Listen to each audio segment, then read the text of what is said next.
Yoga asana of the week is one of the poses most commonly associated with yoga, downward facing dog or Adho Mukha Svansana.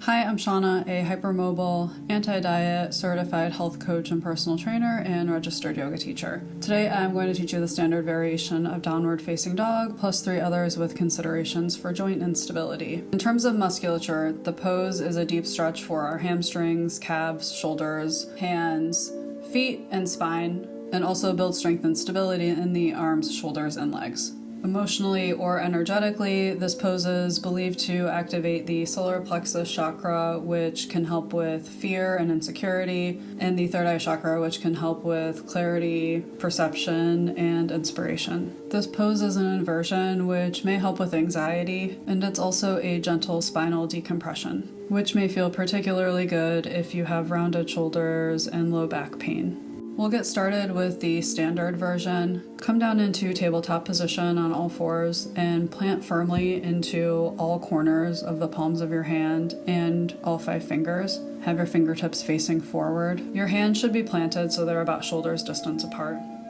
Tuck your toes and then lift your hips up and back as you press down into your hands and fully lengthen through your spine. Press into the floor with your hands to feel your spine lengthen even more. This is where it may feel a bit like a decompression. And then begin to lower your heels toward the floor any amount that feels good to you. You want to aim your belly and your chest toward the tops of your thighs. You can imagine engaging or lifting your quadriceps, your thigh muscles, up toward your hips to help lengthen into the back of your legs, your hamstrings. Keep the deep core engaged.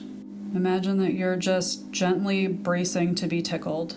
Continue engaging the core and tilt the pelvis toward the ceiling if you want to get an even deeper stretch into the hamstrings. When you're ready to come out, just go ahead and lower to your knees in tabletop position.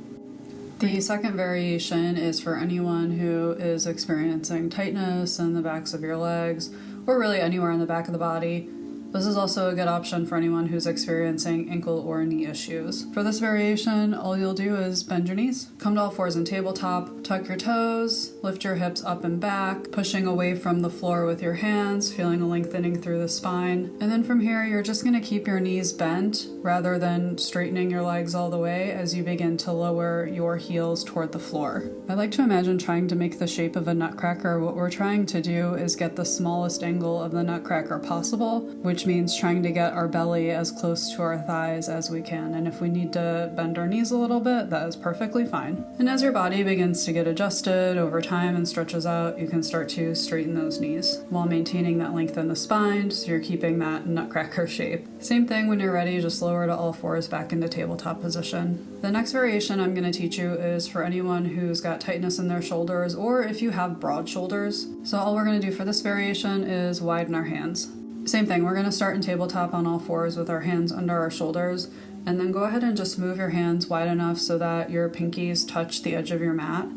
And then same thing, root down through all 4 corners of your palms and all 5 fingers. Tuck your toes under, lift your hips up and back, pressing into the mat as you straighten your legs and lower your heels toward the floor. Keep that spine long by pushing against the floor, and feel free to combine multiple variations. For example, if you want to have your hands wide like this and also leave your knees bent, there's no reason not to do that. Same thing, just keep breathing with the core engaged, trying to aim the belly toward the tops of the thighs. And when you're done, release back into tabletop. This next one is for anyone who has weak wrists or wrist issues in general, and we're just going to elevate our hands with a blanket or blocks, which will help reduce the pressure on our wrists. So grab whichever blanket, blocks, whatever works for you, as long as it's going to be sturdy. And come into tabletop, all fours, and go ahead and place the blanket or blocks under your hands in a position that will be nice and stable. Same thing, tuck your toes, lift your hips up and back as you push into all 4 corners of the palms of your hand and all 5 fingers. And exact same thing here, you can do this with the blocks or blanket with your hands in a wider stance if your shoulders are tight. You can do it with bent knees, you can do it with all 3 of these variations, just make it work for you and your body. And you can also play with the elevation of your wrist to see what feels good, slowly lowering over time as you build more wrist stability. Or not. If this is the version that you always do, that's fine too. When you're done, same thing, release back into tabletop. For the last variation, we're going to use a chair, and this one is good for beginners if you have joint instability, soreness, arthritis, or experience dizziness and generally struggle with inversions. Stand facing the back of the chair with your feet about hip width apart, placing your hands on the back of the chair about shoulders distance apart. Begin slowly walking backward as you lower your chest toward the floor, letting your face fall between your arms. Will not fall, literally.